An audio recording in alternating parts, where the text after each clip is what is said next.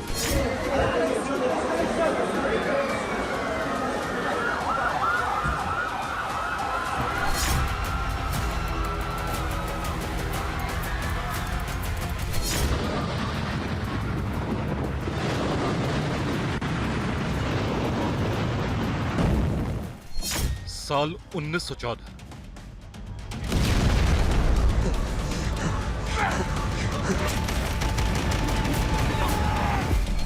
एक राजकुमार की हत्या हुई और पहला विश्व युद्ध भड़क उठा।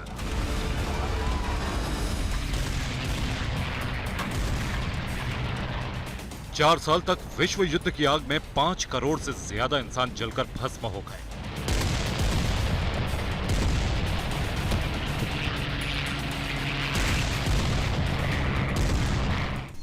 साल 1939।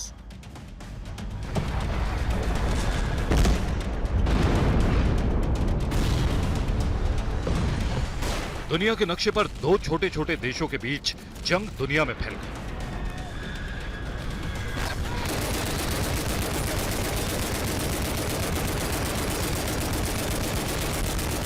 पोलैंड और जर्मनी के बीच टेरिटरी वॉर ने दूसरा विश्व युद्ध शुरू करवा दिया।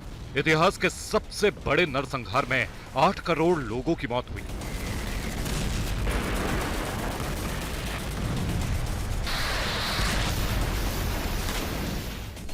साल 2023।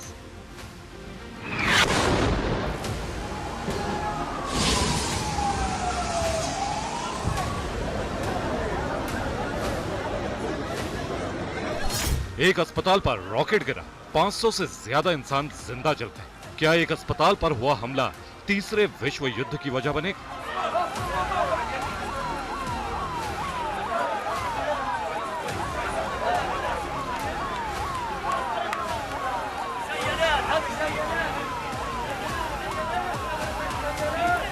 I can confirm that an analysis of the IDF operational systems indicates that a barrage of rockets was fired by terrorists in Gaza, passing in close proximity to the El Hali Al Maadi hospital in Gaza at the time it was hit. Intelligence from few sources that we have in our hands indicates that the Islamic Jihad is responsible for the failed rocket launch which hit the hospital in Gaza. I repeat, this is the responsibility of Islamic Jihad that killed innocents in the hospital in Gaza.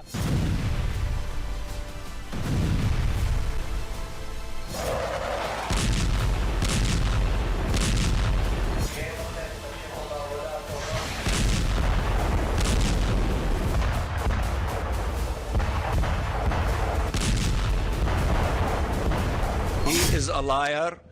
His spokesperson and digital spokesperson tweeted that Israel did the hit, thinking that there is around this hospital a base for Hamas, and then he deleted that tweet. We have a copy of that tweet.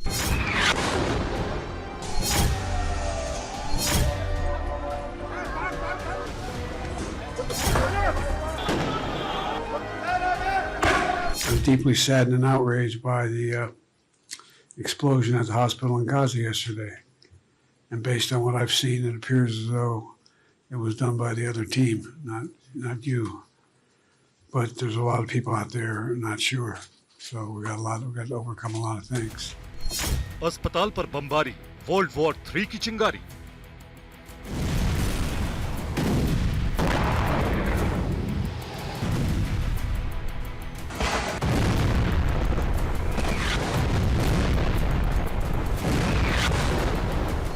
Gaza के अस्पताल पर हुए हमले की हर तरफ निंदा हो रही है। किसने हमला किया, कौन गुनहगार है, किसकी साजिश है, अभी इन सवालों का पक्का जवाब मिलना बाकी है।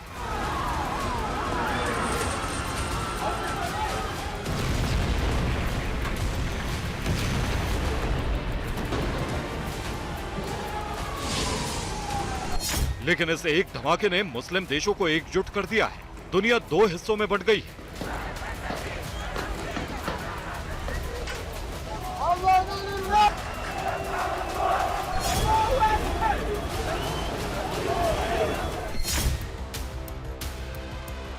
एक तरफ इजराइल के दोस्त हैं, दूसरी तरफ इजराइल के दुश्मन।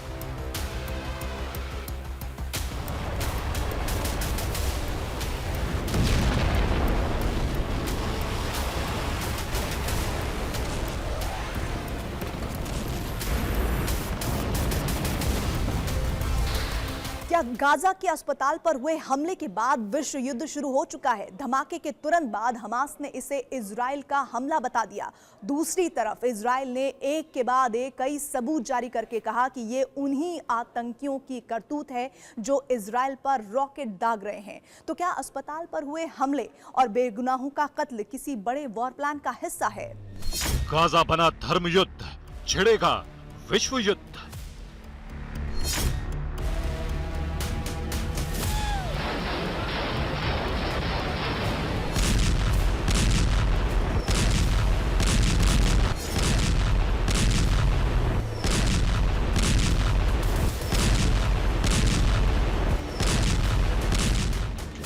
सत्रह अक्टूबर शाम 6:59 अल हली अरब अस्पताल, गाजा पट्टी।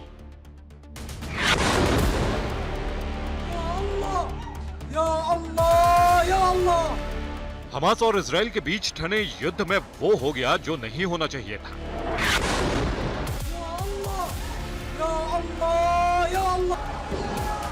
गाजा पट्टी में बरसते शोलों के बीच एक रॉकेट वहां गिर गया जहां घायल, बीमार, मजबूर और बेबस लोग थे।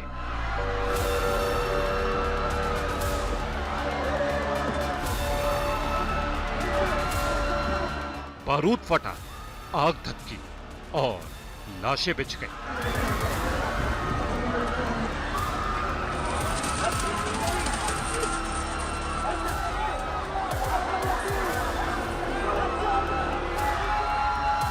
अल अली अरब अस्पताल में हुए रॉकेट हमले के तुरंत बाद हमास और फिलिस्तीन ने इसका आरोप इजराइल पर लगाया।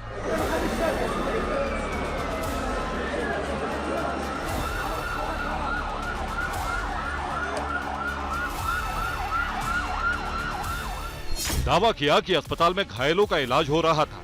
इसी अस्पताल के कुछ कमरों में बमबारी से बचने के लिए शिविर लगाए गए थे।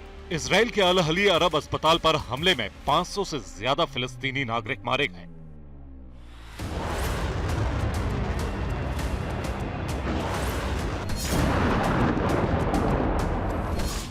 हमले के तुरंत बाद सोशल मीडिया पर अल अली अरब अस्पताल पर हुए हमले के दिल दहला देने वाले वीडियो सर्कुलेट होने लगे।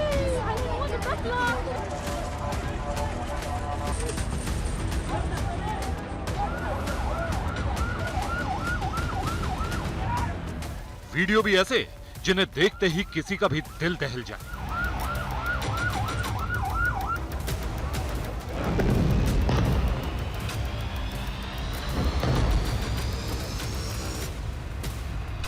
अस्पताल में चारों तरफ लाशों के ढेर लगे थे। कोई मासूम फर्श पर घायल पड़ा था, कोई दर्द से करहा रहा था।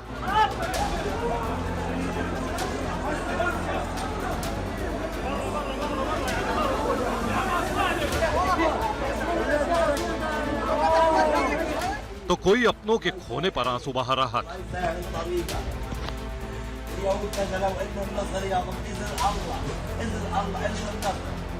जैसे ही ये तबाही का मंजर दुनिया के सामने आया, सबको झकझोर गया।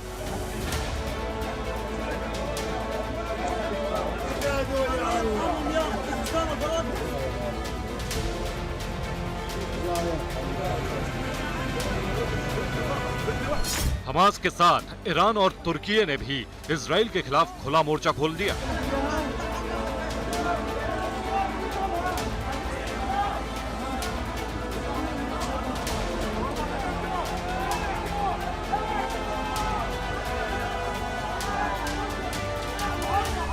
हमास ने कहा कि गाजा पट्टी के अल अहली अरब अस्पताल में इजराइल ने बमबारी की, जिसमें कम से कम 25 फिलिस्तीनी डॉक्टरों की भी मौत हो गई। हमास ने दावा किया कि इस नरसंहार में अमेरिका के मार्क 84 बम का इस्तेमाल हुआ था।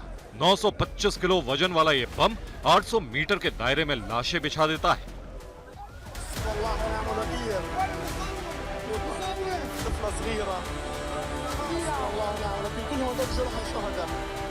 गाजा के अल अहली अस्पताल में हुए नरसंहार ने तकरीबन सारे अरब देशों को एकजुट कर दिया।